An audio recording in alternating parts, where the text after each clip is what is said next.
Assalamualaikum warahmatullahi wabarakatuh. Perkenalkan, kami dari kelompok 4 kelas SI 4206 ingin mempresentasikan hasil pengerjaan tugas 1 mengenai perancangan data warehouse pada perusahaan AdventureWorks. Sebelum melanjutkan ke presentasi, perkenalkan saya Aisyah Fira Alfain. Perkenalkan, nama saya Rizka Putri Wahyuni dengan NIM 12021803662. Terima kasih. Perkenalkan, nama saya Muhammad Zahran dari kelas SI 4206 dengan NIM 12021841129.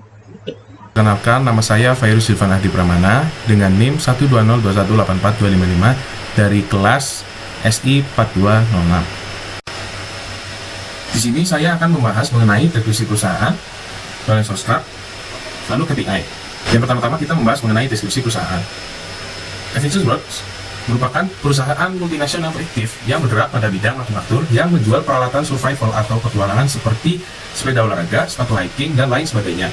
Dalam contoh database OLTP AdventureWorks, di dalamnya terdapat objek-objek seperti table, view, dan prosedur yang tersusun dalam skema, di mana pada case kali ini akan dilakukan analisis terhadap database OLTP pada AdventureWorks tersebut untuk dilakukan suatu perancangan data warehouse AdventureWorks.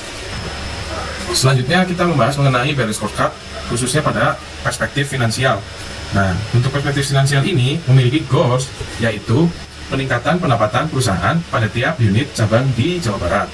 Untuk targetnya sendiri, penjualan produk meningkat 80% per tahun di tiap daerahnya. Sedangkan data aktualnya untuk saat ini, mereka berhasil melakukan penjualan sekitar 90% per tahunnya. Lalu perspektif customer, mereka memilih goals yaitu membangun hubungan baik dengan pelanggan dan peningkatan jumlah customer. Lalu selanjutnya ada internal business process. Goals-nya yaitu peningkatan efektivitas proses penjualan dan meminimalisir terjadinya error. Selanjutnya ada learning and growth. Goals-nya yaitu meningkatkan produktivitas dan kompetensi karyawan. Untuk pembahasan selanjutnya yaitu tentang KPI.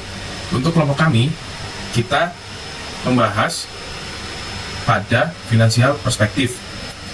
Nah, di sini memiliki 3 KPI. Yang pertama yaitu rasio tingkat keuntungan atau profit dari penjualan produk.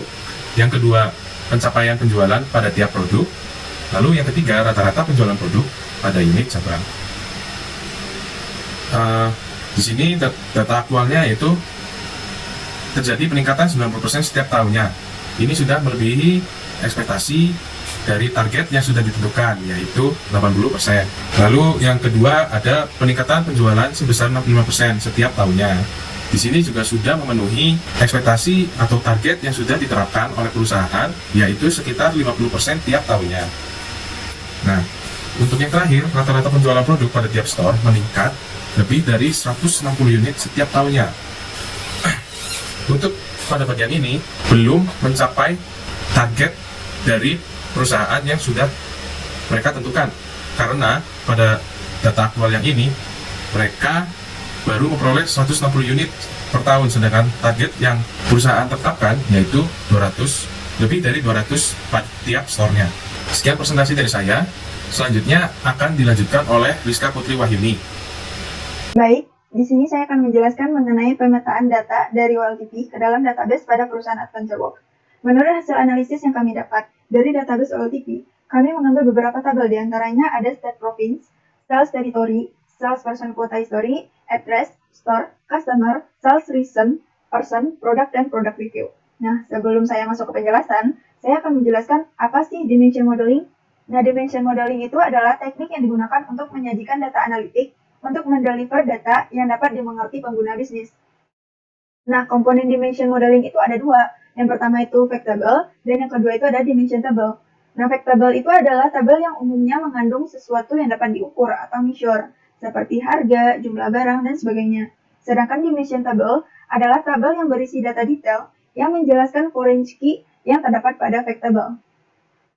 Nah, pada pemetaan data pada perusahaan AdventureWorks, di sini kami menggunakan skema OLTP, di mana kami menggunakan tabel state province yang atribut yang digunakan adalah state province code dan name. Sedangkan data warehouse, kami menggunakan tabel dim geografi dengan atribut state province code dan state province name. Selanjutnya, tabel skema OLTP yang kami gunakan yaitu sales territory, di mana atribut yang kami gunakan yaitu sales last year dengan tabel data warehouse yaitu fact sales, dan atribut yang digunakan yaitu penjualan tahun lalu dengan measurement sales per month dikali 12. Selanjutnya, atribut yang kami gunakan pada skema OLTP yaitu sales YTD dengan tabel data warehouse yang kami gunakan yaitu fact sales, dengan atribut yang kami gunakan yaitu penjualan dari tahun ke tahun, dengan measurement-nya yaitu total sales tahun pertama ditambah sales tahun kedua. Selanjutnya, atribut skema OLTP selanjutnya yang kami gunakan yaitu cost YTD, di mana tabel yang kami gunakan pada data warehouse yaitu fact sales, dan atribut yang kami gunakan yaitu biaya bisnis dari tahun ke tahun, dengan measurement yaitu total cost tahun pertama ditambah cost tahun kedua. Selanjutnya, atribut yang kami gunakan pada skema OLTP yaitu cost last year, dengan tabel data warehouse yang kami gunakan yaitu fact sales. Nah, atribut yang kami gunakan yaitu biaya bisnis tahun lalu, di mana measurement-nya yaitu cost per month dikali 12. Nah, selanjutnya ada atribut territory ID, di mana tabel data warehouse yang kami gunakan yaitu dim geografi, dan atribut yang kami gunakan yaitu ID wilayah. Nah, sekian penjelasan materi mengenai pemetaan data pada perusahaan AdventureWorks. Selanjutnya akan dijelaskan oleh rekan saya bernama Hanif Zahran. Kepada Hanif Zahran dipersilahkan. Baik, di sini saya menjelaskan start skema data warehouse yang digunakan oleh kelompok kami. Di sini kita bisa lihat dengan jelas ada dua jenis tabel, yaitu tabel fact yang di tengah dan ada tabel dimension yang mengelilingi tabel fact tersebut. Untuk atribut tabel fact, di sini kita bisa lihat terdiri dari 7 foreign key yang terdiri dari primary key dari tiap-tiap tabel dimension dan beberapa atribut yang dapat dijadikan measurement atau perhitungan. Contoh di sini untuk studi kasus kelompok kami ada atribut sales YTD dan ada sales last years, kemudian ada cost YTD, cost last years, dan subtotal. Kegunaan dari 7 tabel dimension yang ini seperti dim geography, dim product, dim status order, dim sales reason, dan lain-lain itu untuk membantu menjelaskan isi dari tabel fact tersebut. Makanya terlihat relasi satu tabel facts itu nyambung ke seluruh tabel dimensions. Mungkin sekian penjelasan dari saya, penjelasan singkat ini.